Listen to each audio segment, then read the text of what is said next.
ओम शांति। सचमुच हम बहुत भाग्यशाली आत्मा हैं कि बाबा की छत्र छाया में आकर हम सभी सेफ हो गए हैं। ये स्वयं के भाग्य का बहुत गुणगान करें, स्वयं के जीवन का, कि जब स्वयं भगवान मिल गया, उसकी छत्र छाया मिल गई, उसका साथ मिल गया। इससे बड़ा भाग्यशाली दुनिया में, मेरे जैसा सौभाग्यशाली दुनिया में कोई हो ही नहीं सकता। अपने आप पर एक गर्व करें, क्योंकि संसार में ऐसी बहुत आत्मा, बहुत का सारी आत्मा है जो भगवान को ढूंढ रही, परंतु उन्हें सच्ची भगवान की प्राप्ति नहीं हो रही है। लेकिन हमारी श्रेष्ठ स्थिति और हमारा प्योरिटी का बल हमें बहुत सेफ रखेगा। सेफ माना सुरक्षित रखेगा। हमारी स्थिति, बाबा का साथ और प्योरिटी का बल, योगयुक्त जीवन, ये चार चीजें हमारी सेफ्टी का आधार है। आने वाले समय में इस संसार में अब जो कुछ हाल होगा, उसमें बाबा के बच्चों को, जो पुराने हैं और जो अच्छे योगी हैं, इस बात को ध्यान रखें। बाबा के बच्चों को मास्टर विश्व रक्षक बन करके दूसरों की भी रक्षा करनी है और स्वयं की भी रक्षा करनी है। बाबा ने कहा, जो बहुत पवित्र आत्माएं हैं, जिनका योग बहुत अच्छा लगता है, उनकी स्थिति स्थिर हो गई होगी। जिन्होंने लंबे काल का स्वस्थिति का जीवन, एक ब्राह्मण जीवन व्यतीत किया होगा, जहां तक उनके वाइब्रेशंस फैलेंगे, वहां तक हजारों हजारों आत्माएं, लाखों आत्माएं सुरक्षित महसूस करेंगी। प्रकृति के प्रकोपों में भी सुरक्षित होंगी और जो बहुत महामारी चली है संसार में अब, उसमें भी बहुत बहुत सुरक्षित रहेंगी। इसलिए हमेशा एक बात याद रखें, बाबा ने इस ड्रामा में अपने 108 रत्नों को खास भारत में अलग अलग जगह पर रख दिया है। ये नहीं सोचना कि वो मधुबन में है, सारे मधुबन में हैं, बाकी अलग अलग जगह पर भी बाबा के श्रेष्ठ बच्चे हैं, ताकि उनकी उपस्थिति ही चारों ओर की आत्माओं को मदद करेगी। अब उनमें से चेक करना कि मैं भी हूं या नहीं, क्योंकि हमारा श्रेष्ठ पुरुषार्थ, हमारी श्रेष्ठ स्थिति हमें बता देगी कि हम सचमुच स्वयं की और संसार की रक्षा कर सकते हैं या नहीं। क्योंकि बाबा ने कहा, उनके वाइब्रेशंस, उनके द्वारा फैले वाला आभा मंडल ही दूर दूर तक मदद करेगा आत्माओं की। और हम अनुभव करेंगे कि ये एक बाबा का बच्चा यदि महान आत्मा है, पवित्र आत्मा है, तो वहां की उपस्थिति वहां के लोगों को कई तरह की राहत देगी। राहत ये नहीं कि वो जाएंगे, नहीं जाएंगे, परंतु आराम से जाएंगे। जब तक जी रहे हैं, जीने के साधन मिलते रहेंगे। अन्न पानी तो चाहिए ना जीने के लिए, वो सब सहज मिलते रहेंगे। तो आप सभी ध्यान दें कि हमें अपने अंदर प्योरिटी का बल बहुत बढ़ाना है। सारी मर्यादाओं को, उस सभी में है मेन पवित्रता, और दूसरी मर्यादा है भोजन की। ये बात इसलिए कह रहे हैं क्योंकि आप सभी भाई बहनें गृहस्थ में हैं, संबंधों में इधर उधर जाना पड़ता है। बहुत जगह आप ये भी नहीं कह सकते कि हम भोजन नहीं खाएंगे, परंतु ऐसे में क्या किया जाए। तीसरी मर्यादा है अच्छे बोल बोलने की, जो हमारी स्थिति पर प्रैक्टिकल स्वरूप है। कईयों की ये बातें हैं कि 25 साल से ज्ञान में है और क्रोधपति, और क्रोध पर इतना क्रोध कि अपने पति और बच्चे से कहती है कि मेरे घर से निकल जाओ। और वास्तव में उस मुख्य बात है कि उसको ये पता ही नहीं कि मैं कुछ गलती कर रही हूं, क्योंकि ये बहुत बड़ी गलती है मनुष्यों की कि ये, जिसे ये पता ना हो कि मैं ये गलती कर रहा हूं। तो तीसरी मर्यादा है बोल। शास्त्रों में आप सभी जानते होंगे, श्री राम को मर्यादा पुरुषोत्तम दिखाया गया है। वनवास का ऑर्डर होने के बाद भी उन्होंने कैसा व्यवहार किया, क्या कैसे सबसे वो उसकी श्रेष्ठ मर्यादा की प्रतीक रहा। अपने सद्गुणों का त्याग नहीं किया और जो कुछ भी हुआ उसे स्वीकार किया। दो मर्यादा और जो हम सभी अच्छी तरह से जानते हैं, अमृत वेले की और मुरली की। बाकी तो बाबा ने बहुत सारी बातें सुनाई हुई हैं हमें कि व्यवहार में आओ तो कैसे आओ, एक दूसरे को देखो तो किस दृष्टि से देखो, व्यर्थ ना सुनो, ये अलग बात है। पहली मर्यादा प्योरिटी की।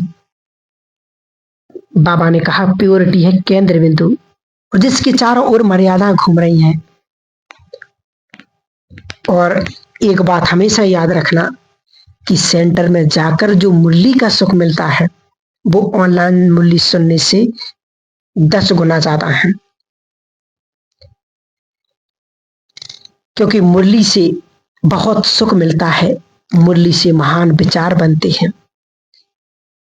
बाबा की मुरली से महान विचार लेकर ही आएंगे।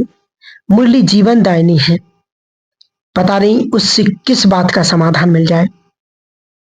और जब इम्पोर्टेंट बात, जब हम मुरली सुनने जाते हैं, अव्यक्त बाबा ने कहा था कि बाबा ऊपर बैठ करके बच्चों को देख करके खुश होता है, जो सवेरे 6 बजे 6:30 बच्चे बैठकर कोई साइकिल से जाकर के मुरली के लिए सुनकर जा रहे हैं, पैदल जा रहे, तो बाबा देखकर खुश होते कि इनका मुरली से कितना प्यार है। ये बात बहुत गहरी है। जब हम वहां मुरली सुनने जाते हैं सेवा केंद्र पर, तो बाबा का स्पेशल सकाश हमारी ओर आता है। इसलिए इस मर्यादा का ध्यान रखें। और अगला, मुरली जब सुनने हम सेंटर पर जाएंगे तो एक तो जल्दी उठेंगे, शुरुआत हो जाएगी, और यदि नहीं जाएंगे तो लेटे लेटे ही सुनेंगे, खाते खाते सुनेंगे, नहाते नहाते सुन लेते, सुस्ती आएगी। ये बहुतों के अनुभव हम सब सुनते भी हैं और देखते हो, कईयों के हैं भी सुस्ती। अमृत वेला की मर्यादा पर देखेंगे हम कि सवेरे उठना माना परम सतगुरु की नजर हम पर पड़ना, उसकी मदद के पात्र बन जाना। सवेरे केवल योग के लिए नहीं, दूसरी योग की दूसरी डेफिनेशन है भगवान से मिलन।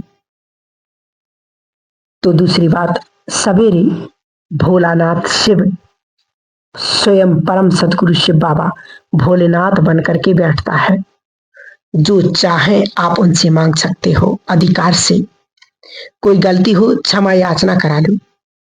बाबा के शब्द हैं एक मुरली के, उस टाइम से तुम बाप को रिझा सकते हो, मना सकते हो, क्षमा ले सकते हो और विजय भव का वरदान ले सकते हो, क्योंकि भोलानाथ प्रसन्न होकर के बैठा हुआ होता है। आगे चलें। अमृत वेले रोज सुंदर स्वयमानों का अभ्यास करेंगे। इसलिए अमृत वेला करना बहुत बहुत जरूरी है, क्योंकि आज संसार में हम देख रहे हैं कि अनेक प्रकार की समस्या दिनों प्रतिदिन बढ़ती जा रही हैं। आज चाहे शारीरिक बीमारियां हो, मानसिक बीमारियां हो, मानसिक बीमारियां भी दिन प्रतिदिन अपना विकराल रूप लेती जा रही हैं, क्योंकि सबसे ज्यादा युवकों में बहुत बढ़ती जा रही हैं।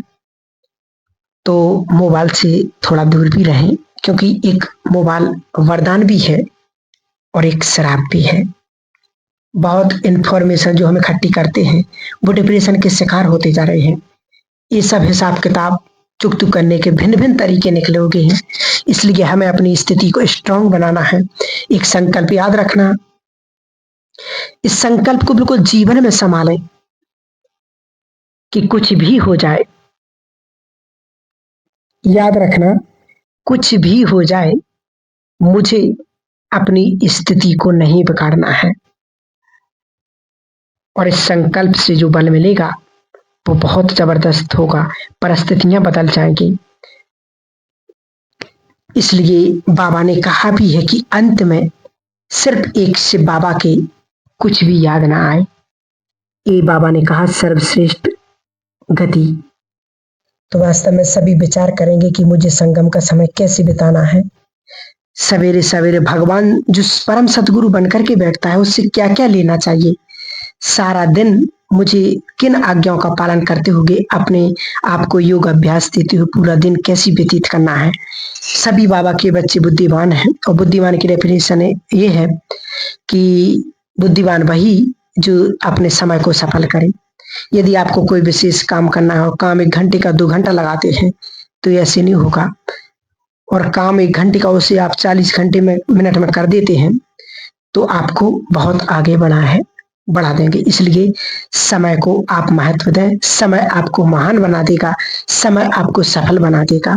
अगर कोई मनुष्य समय को सफल नहीं करता है तो समय आने पर समय उसको नष्ट कर देता है। कहते हैं कि सब कुछ समय था लेकिन लास्ट मोमेंट पर सब कुछ खत्म हो गया। तो ये वास्तव में समय की ही मांग है और समय की ही पुकार है कि जब हम समय का सदुपयोग करते हैं, समय का सम्मान करते हैं, तो समय भी हमारी रक्षा करता है और समय भी हमें महान बना देता है, सम्माननीय बना देता है, पूजनीय बना देता है। ये बहुत बहुत आवश्यक है कि अब समय रहते हमें अपने पहचानना है कि मुझे कौन सा पुरुषार्थ करना है जो बाबा हम सभी बच्चों से चाहता है। इसलिए तैयार करें अपने आप को, रोज प्रैक्टिस करें। दिन में कभी भी टाइम का कोई बंधन नहीं। जब भी आप उठते हैं, इस खेल कितना सुंदर चल रहा है, सभी आत्माएं अपना अपना पार्ट बजा रही हैं। कैसे 5000 साल का ये खेल चलता आया है, ये खेल बिल्कुल एक्यूरेट है, इसको बदला नहीं जा सकता है, ये कल्याणकारी है और मैं इसमें हीरो एक्टर हूं। अपने आप से बातें करें कि सभी आत्माएं अपना अपना पार्ट बजा रही हैं, तो इस ड्रामा के खेल को देखा करें। बहुत आनंद भी आएगा, चित्त शांत भी होगा। साक्षी भाव हमारे आध्यात्मिक की, स्पिरिचुअल की सर्वोच्च स्थिति है, क्योंकि जो कुछ हम इस संसार में देखेंगे और देखने जा रहे हैं, और जो संसार को देखना पड़ेगा और जो हम सब देखने जा रहे हैं, उसको देखना सरल काम नहीं होगा। इसलिए हमें स्वयं को इतना श्रेष्ठ और इतना उच्च बनाना है। ओम शांति।